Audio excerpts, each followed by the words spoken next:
So ఓవరాల్గా ఇప్పుడు మీరు అన్న ప్రకారం చూస్తే వికాసవాదమే నమ్ముకున్నాము, విస్తారవాదాన్ని కాదు అని అన్న డైలాగు. పాలసీ కదా అది మొదటి బట్ చైనా దీన్ని ఎలా రిసీవ్ చేసుకుంటుంది మరి ఈ యొక్క స్ట్రాటజీ? అది కౌంటర్. ఇప్పుడు జయశంకర్ ఎక్స్టర్నల్ అఫైర్స్ మినిస్టర్ గా ఉన్నాం. అతను మంచి అతను ఏంటంటే is very smart and clever. Defence లో ఈ డిఫెన్స్ మన ఇంటర్నేషనల్ సెక్యూరిటీ అదంతా ఏమో డోవల్ చూడడం, డోవల్ గారికి ఏమో ఇంటెలిజెన్స్ ఐబీలో పనిచేసి ఆ గూఢచారి తత్వాన్ని ఆయన బాగా పెనలే చేసుకోవడం. ఈ ఆయన మనకి ఆ డిప్లొమసీ అంటే ఆ రెండింటినీ కూడా డిఫెన్స్ అండ్ డిప్లొమసీలో మనం ఆ రెండింటినీ కూటనీతి రాజనీతి దగ్గర మనం సక్సెస్ అయిపోతున్నాం, కూటనీతి దగ్గర సక్సెస్ అయిపోతున్నాం. రాజనీతి ఏంటి? మనం డెవలప్మెంట్ అండ్ అప్లిఫ్ట్మెంట్. ఆ డెవలప్మెంట్ అండ్ అప్లిఫ్ట్మెంట్ లో మనం ఏమన్నాం?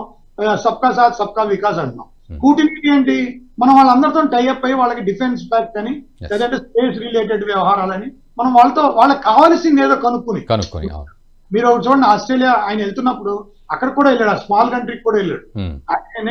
దాన్ని వదిలేదు, పపన్ గునియా కూడా వెళ్ళాడు ఆయన. ఎందుకు వెళ్ళాడు ఆయన? ఎందుకు వెళ్ళాలండి? ఎందుకంటే ఆస్ట్రేలియా నుంచి విడిపోయిన అది భాగం, అది స్మాల్ భాగం అది. సో అక్కడ అవసరాలు ఏ విధంగా ఉన్నాయనేది కూడా చూస్తూ ఏంటండి ఈ ప్రతి కంట్రీకి ఈ మొత్తం ఏషియా పసిఫిక్ లో ప్రతి స్మాల్ ఫీజీ ఐలాండ్స్ కూడా వెళ్ళాడు ఆయన. అదేంటి? ఎక్కడ ఈ చైనా ప్రెజెన్స్ ని ఇబ్బంది వాళ్ళని నమ్మకూడదు. మనం నమ్మే వ్యక్తి అంటే మన ప్రెజెన్స్ మనం ఈక్వల్ గా చైనాకి ఈక్వల్ గా మనం చెప్తున్నాం.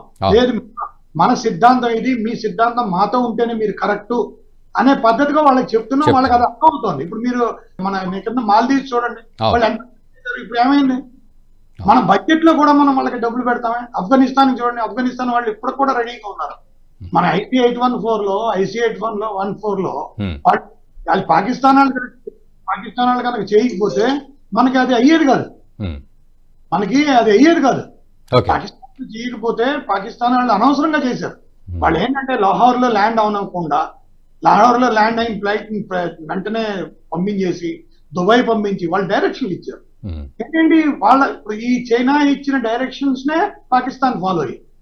సో ఇలాగా ఈ బయలాటరల్ రిలేషన్స్ అన్నింటినీ మనం ఎదుర్కొని ఈరోజు ఆఫ్ఘనిస్తాన్ లో మాక్సిమం డెవలప్మెంట్ ఎవరైనా చేశారంటే ఆఫ్ఘనిస్తాన్ వాళ్ళు చేసుకోలేదు, మనం చేసాం అని వాళ్ళు రికగ్నైజ్ చేస్తారు. అందుకే ఆఫ్ఘనిస్తాన్ ఇప్పుడు తాలిబాన్ గవర్నమెంట్ కూడా మన రెజ్యూమ్ కూడా రికగ్నైజ్ చేసింది. అలానే మనం వాళ్ళని డ్రగ్ ట్రాప్ లో పడేలా, అలానే మనం డబ్బులు ఇచ్చినట్టుగా చూపించిన వాళ్ళకి. వాళ్ళకి ఏమైంది? మన ట్రూత్ అండ్ ఆనెస్టీ అండ్ మన యొక్క ధర్మం అండ్ వికాస్ ధర్మం విస్తార ధర్మం. వాళ్ళది విస్తార ధర్మం అని ప్రపంచం గుర్తిస్తోంది, మంది వికాస్ ధర్మం. అందుకే వాళ్ళు ఒకళ్ళు అయిపోతుంది, ఒంటిగా అయిపోతున్నారు.